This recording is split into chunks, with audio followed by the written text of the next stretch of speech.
Olá, pessoal.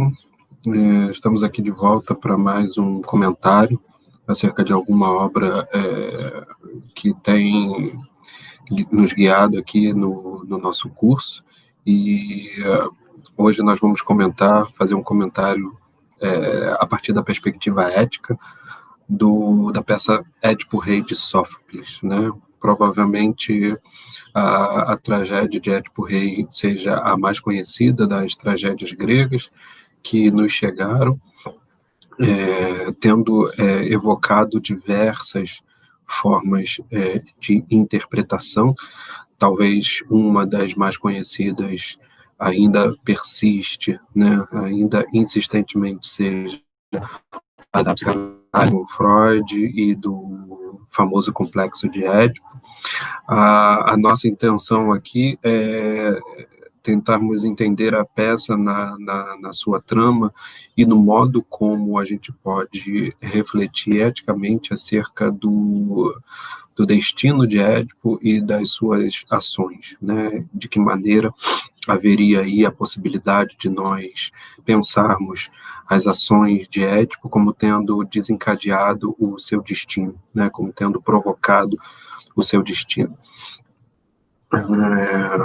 A peça Édipo Rei foi escrita por Sófocles, né? Sófocles é um dos 3 grandes tragediógrafos gregos de quem nos chegaram peças completas, né? Não a obra deles completas no todo, mas chegaram peças inteiras.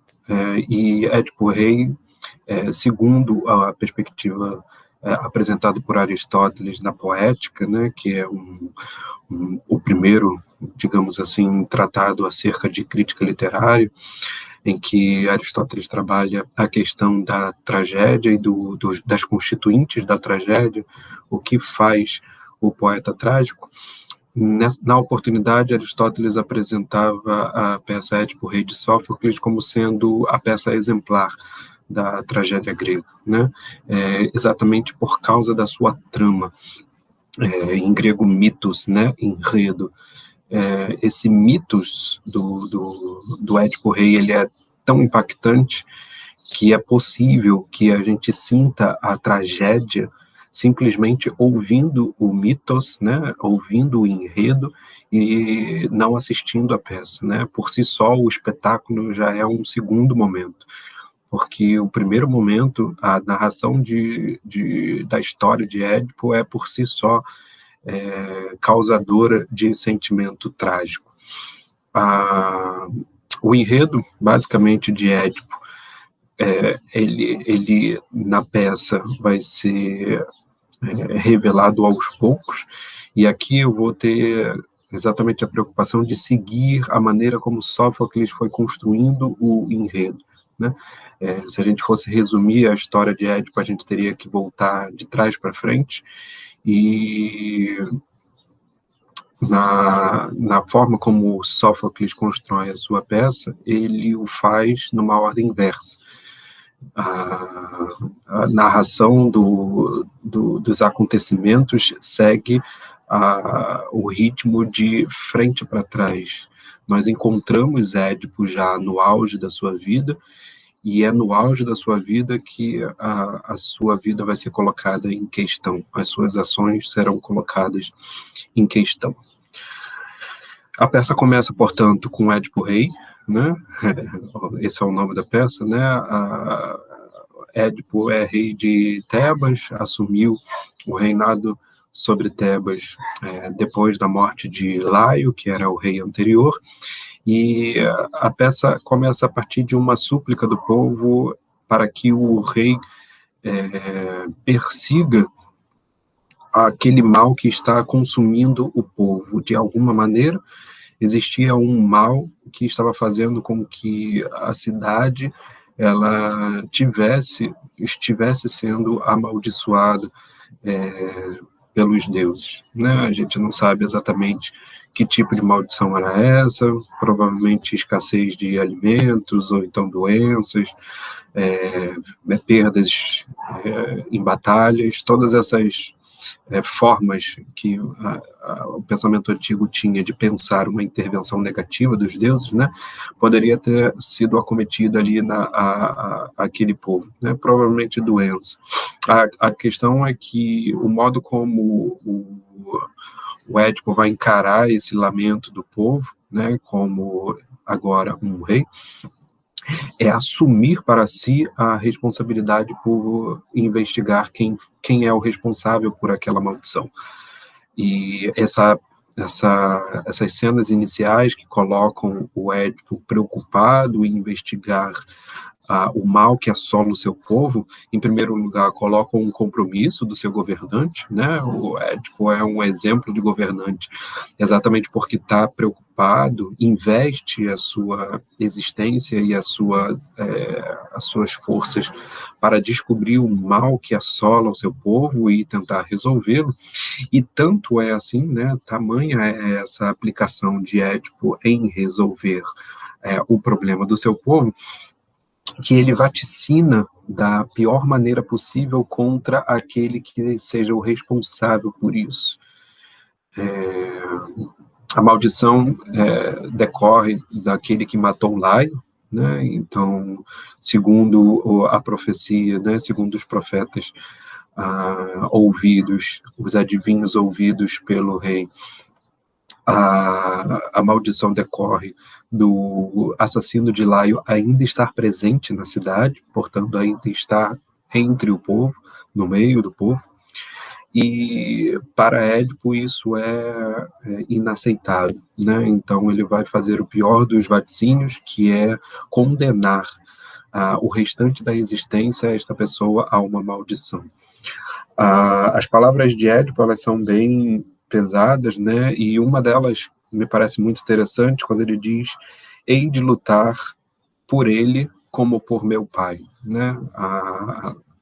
A ironia aqui, né, que Sófocles começa a indicar de que Édipo, ao tentar responsabilizar o culpado pela morte de Laio, assume a responsabilidade pela morte de Laio como se fosse o seu próprio pai.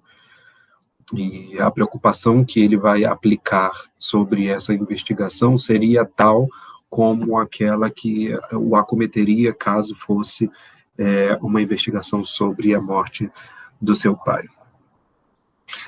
O segundo ponto interessante é quando Tiresias, o adivinho, ele é convocado pelo rei, e você tem aí uma cena de confronto entre a perspectiva do sábio e a perspectiva do político, né, do rei, do governante, porque Tiresias se diz incomodado de estar ali tendo que falar a verdade. E ele sabe a verdade, mas não gostaria de falar. O Édipo o coloca como um conspirador no momento em que ele está descrevendo o vaticínio, né, da profecia, daquilo que de fato acomete o responsável pelo caso de Édipo. E nesse ponto o que nos fica visível aqui, muito claro, né, é que mesmo Édipo ameaçando de todas as maneiras Tiresias, né, inclusive dizendo não vês que aonde quer que vais será punido, né? Édipo pergunta a Tiresias e Tiresias diz: sou livre, trago em mim a impávida verdade. A diferença entre o sábio e o político vai ser importante aqui, sobretudo para a caracterização depois do tipo do filósofo que vai ser reivindicado por Sócrates como aquele que carrega a verdade, aquele que não se atém aos poderes, seja políticos, sejam econômicos, sejam de qualquer ordem social que seja, porque ele possui aquela coisa que é a mais poderosa, né? Aquela que confere a liberdade ao homem, que é a verdade. A verdade por si só, então, Tiresias, ao final, acaba tendo que descrevê-la, e a verdade ele narra da seguinte maneira, né?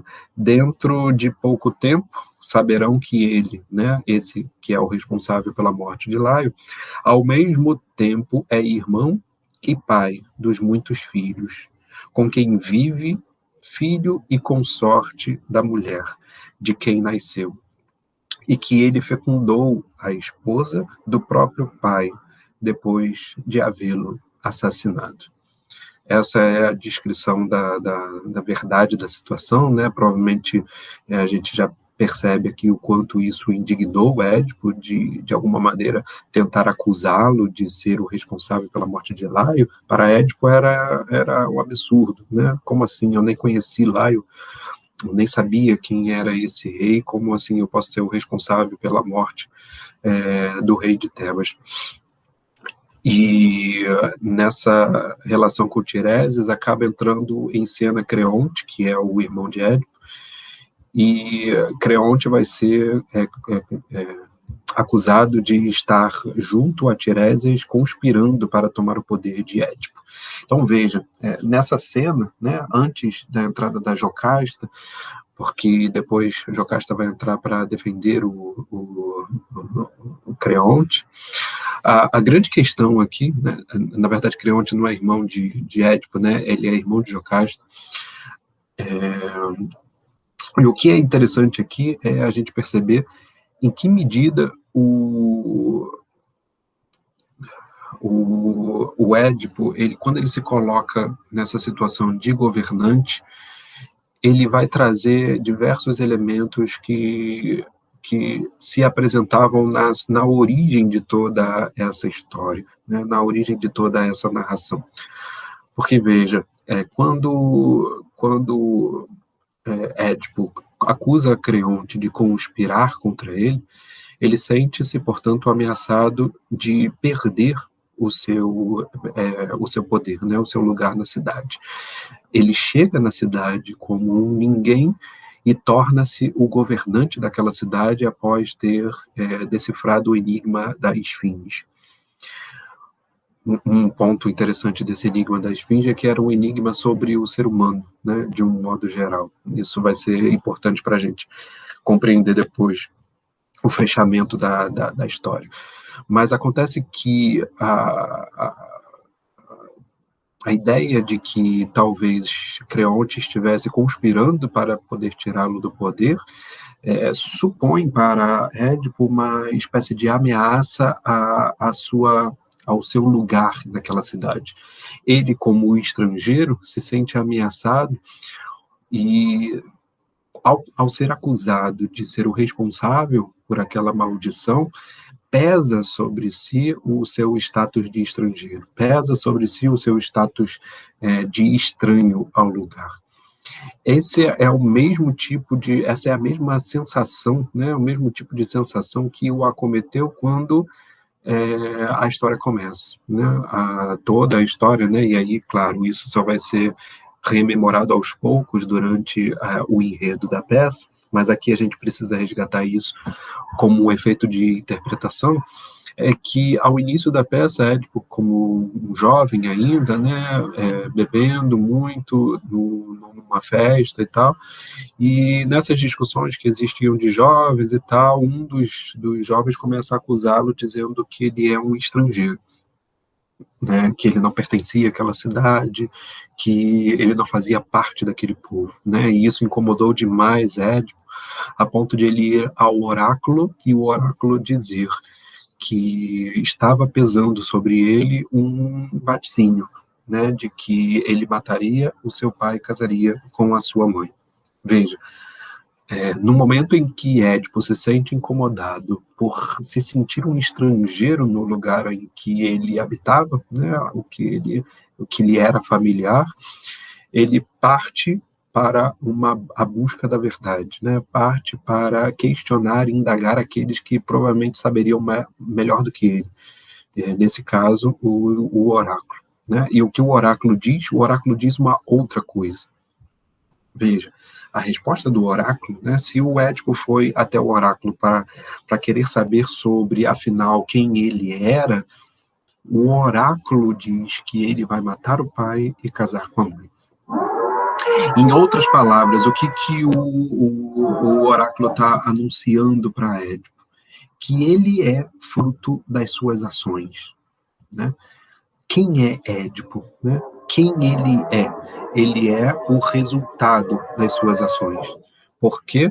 Né? Porque se Édipo, e Édipo não compreende essa fala do oráculo, né? Ele não compreende a maneira como o oráculo apresenta para ele o enigma como resposta, ele não entende exatamente porque está preso à sua sensação de estranhamento, né? E ele era tão estranho, era tão pesado para ele sentir-se estranho no ambiente que lhe era familiar, que ele sequer pensa que a resposta do oráculo poderia ser um outro indicativo para aquilo que ele estava perguntando, porque, veja, se o que estava movendo o Édipo ao oráculo era saber se, afinal, ele era um estranho àquele lugar, e o oráculo diz que ele vai matar o pai e casar com a mãe, por que então correr daquele lugar, se ele de fato não era estranho ao lugar, né? Se de fato ele não havia nascido ali? Édipo abandona a investigação acerca daquilo que ele é, e o abandona para tentar fugir das ações que o tornam aquilo que ele é. Veja, é muito interessante a maneira como Sófocles coloca isso no enredo de Édipo Rei, porque isso nos apresenta o destino humano como fruto das nossas ações. No momento em que Édipo se dirige ao oráculo tentando investigar aquilo que ele é, afinal, e o oráculo responde que ele é, no fundo, o resultado das ações que ele vai realizar, né? Ou seja, matar o pai e casar com a mãe, ele foge do seu destino, ele tenta fugir das ações que ele cometeria. Em última análise, ele está tentando fugir daquilo que ele é. E esse é, talvez, o que a gente poderia dizer o escotoma de Édipo, né? O ponto obscuro da personalidade de Édipo, ou que a gente poderia dizer, numa tradição cristã, o pecado de Édipo. O pecado de Édipo é ter ignorado a si mesmo. Ele consegue, depois, resolver o enigma da esfinge, que diz respeito ao ser humano de um modo geral, mas se mostra incapaz de descobrir o enigma de si mesmo. E esse enigma de si mesmo, que vai ser derivado das suas ações, o tornam inconsciente a tudo aquilo que ele tem que fazer, né? No momento em que ele foge da cidade, né? Ele foge da cidade de Corinto, tentando evitar que ele mate o pai e case com a mãe, ele vai fazer exatamente isto, matar o pai que atravessava o seu caminho e acabar chegando em Tebas e após resolver o oráculo, o enigma da esfinge, casar com Jocasta. Esse desespero vai ser iniciado pela fala de Jocasta, né? Jocasta tenta defender o irmão, dizendo que Creonte sempre foi prudente, e essa é uma colocação interessante, sobretudo para nós pensarmos a peça Antígona, que é uma peça que está meio que contraposta, né? Ou pelo menos pode ser colocada em paralelo à peça do Édipo Rei, porque em Antígona, Creonte já se mostra um tanto imprudente, né? E aí a gente poderia colocar, talvez, a imprudência como uma das mazelas que acometem o governante, né? Nesse momento, ao contrário, Creonte não é governante, portanto, não depende não está cometido, né, de ser vítima da imprudência, o que não acontece com Édipo, né? Édipo acaba sendo acometido da imprudência, primeiro, ao ter vaticinado o pior dos afazeres ao culpado pela morte de Laio, sem saber que era ele mesmo, né? Condenando a ação de alguém sem saber quem era o responsável e o que tinha movido a alguém fazer aquela ação, né? Simplesmente em favor do bem do povo, ou seja, da manutenção do poder, do seu status, do seu lugar naquela cidade. No momento em que ele se vê ameaçado, né, por uma espécie de conspiração, colocando Creonte e Tirésia juntos, Jocasta precisa trazê-lo à razão, né? E tenta trazê-lo à razão despreocupando, né, de que ele poderia, na verdade, procurar o pai para saber se de fato o pai morreu ou não. E aí eles acabam tendo a notícia de que o pai havia morrido, então menos mal, né? O Édipo pensa, né? Se eu não matei o meu pai, então menos mal, o oráculo não se cumpriu. Só que o pai que ele estava pensando era aquele, né? O rei de Corinto, da cidade onde ele havia fugido. Mas havia ainda o segundo, né? A segunda fala do oráculo. Será que afinal Jocasta poderia ser a sua mãe? E aí a Jocasta tenta, em certa medida, despreocupá-lo com relação a isso, talvez indicando aí a figura de um escravo que teria trazido uma criança, na verdade, teria levado o filho da Jocasta embora, exatamente por causa do medo de algo, né, como isso tivesse acontecido, né? A narração da Jocasta, né, nesse momento, de certo modo, pensando aí um pavor que poderia acometê-la no momento em que Édipo descobrisse a verdade, ela começa a sentir esse pavor a partir do momento em que as informações vão chegando e que algumas coisas vão batendo, né? A ponto de Édipo chegar a exclamar, né? A Jocasta ainda diz, né, para tranquilizar Édipo, muitos mortais em sonhos já subiram ao leito materno, né? Édipo estava preocupado com isso, se de fato ele estava ali casado com a sua mãe. E Jocasta continua: vive melhor quem não se prende a tais receios, né? Despreocupe-se com isso. Despreocupe-se disso, porque muitos homens pensam sobre isso, né? Essa é uma fala interessante, sobretudo para o âmbito da psicanálise, né? Mas que, a nosso ver aqui, traz uma relação aqui para a descoberta do Édipo como sendo um pouco mais delicada, né? Sobretudo no momento em que o mensageiro anuncia que o pai do então pai, né, do Édipo, o rei de Corinto, havia morrido, dizendo que o filho daquele rei, né, era um órfão, né, que tinha sido encontrado próximo às terras de Corinto.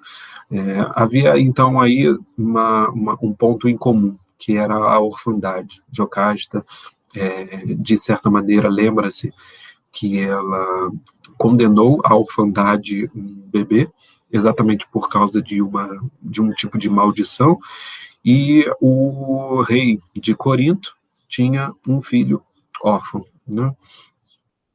Que tipo de relação poderia ter de proximidade aqui? E Jocasta treme só de imaginar que isso seja verdade, né? Tentando de todas as maneiras escusar o Édipo, né? Evitar que Édipo prossiga na investigação, temendo. O Édipo ainda pensa que Jocasta está preocupada em que ele saiba a sua origem humilde, né? Seria muito ruim para um rei. Veja, seria muito ruim para um rei saber da sua origem humilde, então Jocasta tentando preservar o lugar de Édipo no seu reinado, né? Tentaria evitar de que ele investigasse o seu passado e se descobrir um ninguém, né? A grande questão aqui é que a forma como Édipo está vendo a situação, né, sempre a partir da perspectiva do governo, sempre a partir da sua perspectiva enquanto governante, de maneira alguma ele coloca a si mesmo enquanto objeto de investigação. Ele jamais coloca a si mesmo.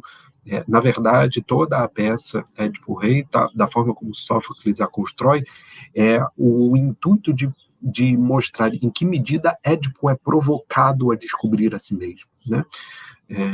De tal maneira que a gente pode dizer que essa é uma das peças mais filosóficas, não exatamente por causa de Édipo enquanto filósofo, embora a postura dele lembre muito a postura de investigação do filósofo, né, querendo descobrir os fatos, relacionando os fatos com os discursos e vendo de que maneira isso se encadeia, mas ele não aplica isso para a sua própria vida, né? Ele não está tomando a si mesmo como objeto privilegiado dessa investigação, querendo, na verdade, fazer com que esta investigação resultasse ou o resultado dessa investigação, melhor dizendo, fizesse com que ele permanecesse no poder, né?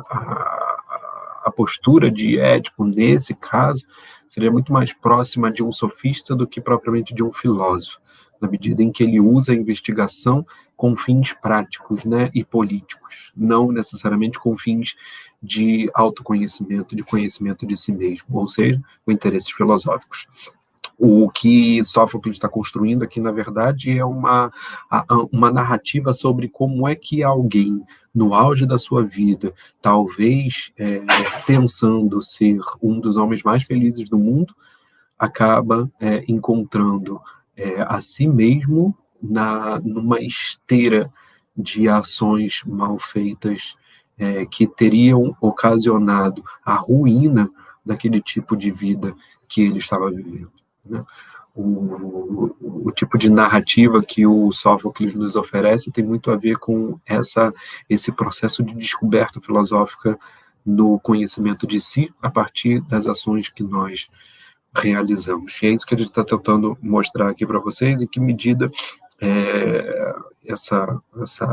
esse enredo de descoberta, né, de Édipo sobre si mesmo envolve aí uma descoberta ética, né? Pois bem, depois que a Jocasta tenta evitar que Édipo siga a investigação, Édipo rebate e envia alguns mensageiros para trazerem o criado que levou o órfão, né? Entregou o órfão ao rei. Nesse momento, né, é que a peça entra no seu clímax, porque a fala do mensageiro, né, a fala daquele que entregou o órfão para o rei, vai ser a linha, né, o tecido que faltava para ligar a cadeia causal dos acontecimentos, né? O do Édipo lá no início, incomodado por ter sido chamado de estrangeiro, ao Édipo de agora, incomodado por ter sido dito, né, responsável pela maldição da sua cidade, portanto, se sentir um estrangeiro em meio àquele povo, é a cadeia que liga um Édipo estranho a si mesmo e um Édipo, né, posteriormente, também estranho ao ambiente em que vive, é ligado exatamente pela fala do mensageiro, daquele que encontrou o órfão, o salvou e o entregou ao rei, como sendo a revelação dos acontecimentos, né? A partir disso, então, Édipo começa a refletir que ele acabou encontrando uma caravana no meio do caminho, matou essa caravana, percebeu que era uma figura importante, mas não se deu conta disso. Jocasta começa a perceber que aquela mesma criança que foi achada pelo mensageiro era a criança que eles tentaram evitar que fosse encontrada, né? Na verdade, eles tinham mandado matá-la e o mensageiro salvou-a. E aí todos os pontos se ligam, né, para mostrar em que medida o Édipo, fugindo daquilo que o constitui, acabou realizando aquilo que ele era. O costume de se interpretar essa peça é de que, na verdade, o destino traçado pelos deuses é um maktub, né, está escrito. Não há como fugir do destino e, portanto, por mais que você tente, por mais que as suas ações tentem fazer o contrário daquilo que você imagina que deveria fazer para não cumprir o seu destino, você acaba cumprindo, né? Geralmente se entende a peça de Édipo dessa maneira, mas veja, a nossa proposta é pensar a trama criada por Sófocles como uma tentativa de mostrar em que medida o Édipo procura fugir de si mesmo. O oráculo anuncia que ele é o fruto das ações que ele vai realizar. E no momento em que ele tenta fugir de realizar essas ações, ele acaba realizando inconscientemente. E esse é o mal, né? Esse é o mal ético que acomete Édipo, de não estar consciente de que ele é o fruto das suas ações, de não estar consciente que as ações que ele vier a tomar durante a sua vida podem torná-lo aquilo que ele é, ou tornarão, na verdade, aquilo que ele é, né? Então, se ele era agora a maldição de Tebas, né, como estava sendo naquele momento, e amaldiçoado por ele mesmo, né, ele acaba vaticinando, como vimos lá no início, contra esse que é o responsável pela morte de Laio, e, portanto, aquele que vai ter as piores condenações e maldições possíveis. Ele se encontra nesse lugar. Ele chegou a esse lugar inconscientemente. Por quê? Porque desprezou a suas ações como sendo constitutivas do seu destino. Ele se recusou a pensar em relação a isso. E, portanto, tornou-se inconscientemente aquilo que ele veio a ser, né? Ele poderia ter tido consciência disso e já no momento do oráculo perceber que a sua situação de estranhamento naquele lugar de maneira nenhuma o moveria a sair do lugar, mas de fato a mover a ser alguém familiar àquele meio, né? No momento em que ele tenta fugir de qualquer possibilidade de cumprir as suas ações, e aí até movido por um sentimento familiar, né, de evitar matar o pai e casar com a mãe, aquele pai e aquela mãe que ele achava que era, sem saber, né?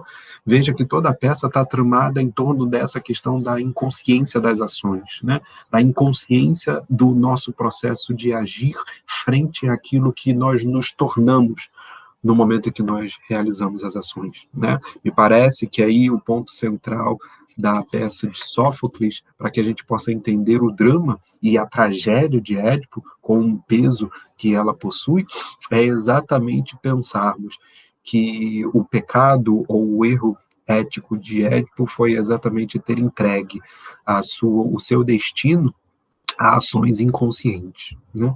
E ações inconscientes o levaram ao destino trágico, né, de acabar sendo o mais infeliz dos homens, né? Aquele responsável por ter matado seu pai, casado com a sua mãe e ter tido filhos que, na verdade, são seus irmãos. É por isso que, no final, o Édipo acaba se cegando, né? Essa é uma das consequências da descoberta da verdade. Tipo, no momento em que, e isso é muito simbólico, né? No momento em que ele descobre a verdade sobre si mesmo, ele cega-se. E, mais uma vez, né?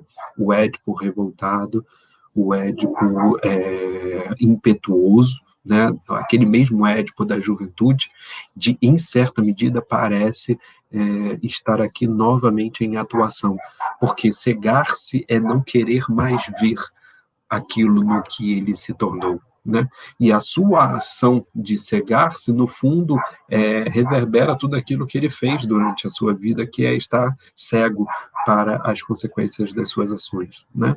Então, essa consequência da descoberta da verdade, em última análise, é o símbolo mais retumbante de todo o processo de vida que o Édipo traçou, né? De estar cego para as consequências das suas ações. E qual é a consequência maior das suas ações? É ter se tornado aquilo que ele era. No final, o coro, então, para acentuar o que significaria, de fato, a tragédia de Édipo, né, em contraposição a uma vida feliz, aquela vida feliz que o Édipo achava que tinha logo ao início da peça, o coro diz: sendo assim, até o dia fatal de cerrarmos os olhos, né, de fecharmos os olhos, não devemos dizer que um mortal foi feliz de verdade antes de cruzar as fronteiras da vida. Inconstante antes de cruzar as fronteiras da vida inconstante, sem jamais ter provado o sabor de qualquer sofrimento. Não existe felicidade até o término da vida, né? A gente não pode dizer que alguém foi feliz simplesmente porque está no auge da vida, né? Pode ser que aquele auge seja o pior dos seus pesadelos, né? E a grande lição que o Sófocles nos expõe nesse momento é exatamente de pensarmos em que medida estar cego para as nossas ações como construtoras daquilo que nós somos ocasiona um destino trágico de nos encontrarmos num momento de felicidade, usufruindo, né, de uma vida que nós sempre imaginamos, acabarmos sofrendo a pior das maldições. Essa lição me parece extremamente filosófica, né, e o Sófocles vai retomar uma reflexão um pouco mais detida sobre que tipo de prudência e que tipo de bem-aventurança Édipo poderia ter chegado ao fim da vida numa segunda peça, que é Édipo em Colono, né, onde viverá em exílio, mas me parece que aqui Édipo Rei, o vaticínio de Sófocles é claro, né, em termos de enredo. Só é possível nós descobrirmos aquilo que nós somos realmente através das ações que nós realizamos. Então, me parece que essa é uma forma de interpretarmos Édipo Rei de uma maneira ética que é central para a investigação filosófica. Então, até lá, gente.